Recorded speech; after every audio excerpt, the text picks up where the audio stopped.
how we are the beacon for the world, and how the world relies on us for that moral compass. Look at what's going on in Darfur, and we do nothing about it. We tried Somalia, that didn't work. There is disaster and destruction around the world that we just let happen. And the left argues we need to do something, the right argues we need to do something, and we don't do anything. And should we be isolationists? Well, that's good and bad. Should we be everywhere? Well, that's good and bad. So it's a challenge, and I agree with your point, Mario, when it relates to Afghanistan or Pakistan and what's happening there. And you look at free elections, Hugo Chavez, I don't think he was elected terribly freely. And if he has his way, there won't be any more elections. He'll just be king forever. So what do you do? Where do you do it? How do you do it is always the challenge. And I get some people write me sometimes and talk about, I had a fellow write me an email yesterday disagreeing with one of my answers on the website and saying that we've got, troops stationed in 100 different countries around the world. And I got an email today, and I'm going to post it in an email later on this afternoon, of our cemeteries around Europe.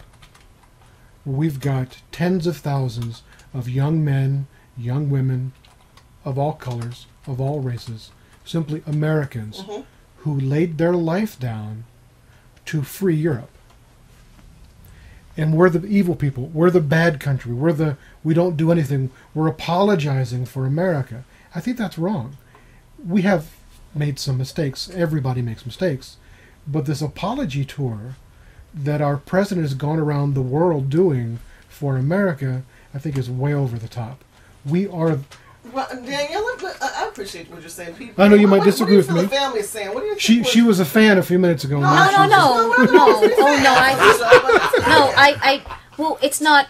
He has a right to feel and say how he chooses to say it, but that tunes people, the ones that I know that are in the chat room, and me off, because it's not an apology tour. That is a label.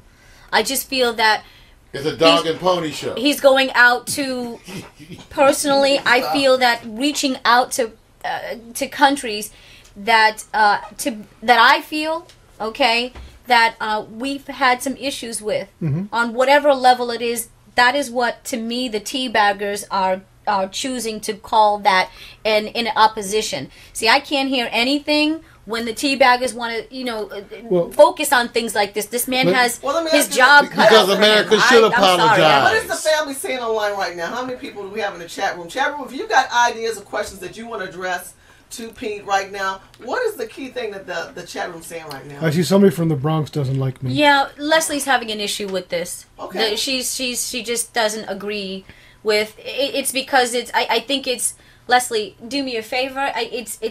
It's kind of like how it was phrased. That's what he's saying, because it's that kind of language you don't like. It's about hearing. what a part of apology. And it's just I understand. It's just like teabagging. I actually, the Republican organization that I'm the president of in the South Bay, we had the first Tea Party in the South Bay before there was a Tea Party organization. Okay. I don't find, I was joking, I think, with Victor earlier. I went to 4 Tea Parties on April 15th. And I joked as I walked through the crowd, said, where's all the hatred and the racism? I think the characterization of this teabagging, for which most people don't know the definition of, and I'm not saying you don't, but I challenged her on that now. Yeah. I have, because they agree they're not all the same, and I told Daddy. We talked about that, not, you guys. I know, Come on now, and Shirley, stick up for me, because I dealt with that 2 weeks ago. But they're going out of their way to me. And I stuck up for Shirley I'm just on saying, that. Danny, I'm just saying a lot of them are going out of their way to make sure they separate themselves from the racist elements. That is why they at least are doing what they can do. That is why we have the other guests here. I'm not saying, and I'm not arguing. I'm not picking on you for using the term teabagging. I'm just talking big picture. Just as you relate my apology tour comment, big picture, I think your point is well taken. Do we need to reach out and have diplomacy? Yes, no question. But I think when we talk about sitting down and negotiating with somebody like Ahmadinejad, there's little to be gained, because there's not an honest dialogue. Does that make sense? Yes. By the way, just so you know, Leslie did say that you were not a teabagger. She can tell that. I mean, this is like I know what she means by that, because we do we do know the difference. Okay. I appreciate it. We're going to move to a video real quick because, you know, I know there's a lot of tension regarding the Tea Party and tea baggers and the good and the bad and the ugly. It's kind of like a Clint Eastwood movie. Can I tell you a quick story? No. Okay. You got a movie story. Okay.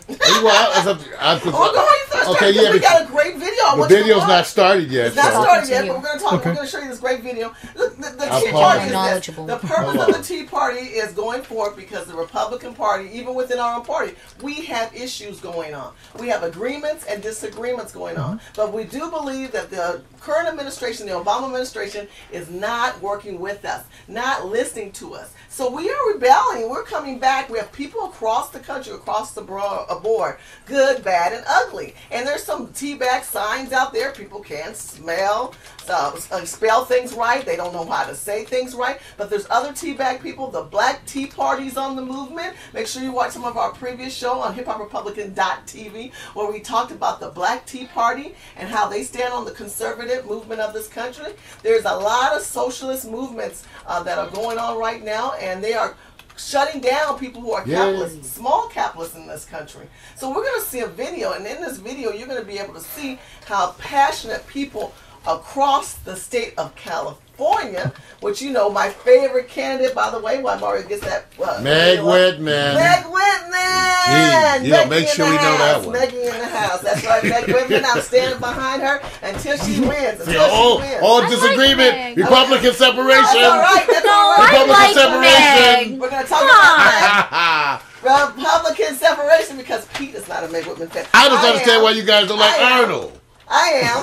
I don't like if you have a chance, make why sure not? that you go to I like Meg. I'm sorry, you guys. I'm sorry because Meg provides she literature and hasn't tells voted us in what 28 she's years. going to do. All right, Pete, tell us why you think Meg should be governor. No, No. Go on. Let him explain himself and his views. This is not a show about who to pick for governor from my perspective. But my big challenge with Meg, I think Meg's a very bright woman. There's a lot of great things about Meg. I have a real personal problem. This is Pete's personal opinion. Let's go ahead. We love Pete's personal opinion. Her lack of voting record bothers me in the very simple perspective of we talked about the grave sites in Europe. Thousands and thousands of brave men and women of all backgrounds, of all colors, of all religions, who laid down their life to give us that very fundamental right as an American to cast a vote and to command our National Guard from California and send these people into harm's way potentially without exercising that right personally. That bothers me. So that's just how I feel. See? At least he's consistent. He's consistent in how he feels, and I am too. That's why I'm supporting Meg Whitman, and I'm drinking my tea. Do you have the video ready now?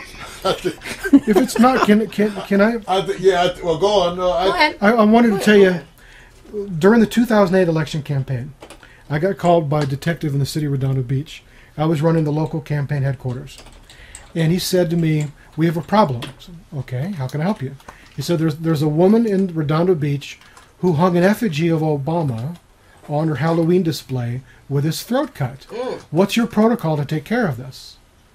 I said, well, first of all, we don't expect Republicans to behave that way. So we don't have a protocol. Now, if you want, I'll be glad to go talk to her and explain to her that even if she feels that way, which is wrong, it doesn't do the other side any good to have a display like that. It's just plain wrong. Well, how did they doesn't go your side because I'm talking about my side. Her side theoretically being my How side. did you know this lady was a Republican? How did the police know she was a Republican? Well, actually, we looked up her voting history. She wasn't registered, so we don't know. Okay. Because we did want to find out. And in all fairness, Pete, I said this too. Many of us who, especially those of us who are satirists and make comments, we were very unkind to George W. Absolutely. In other words, I don't try to be a hypocrite on this one.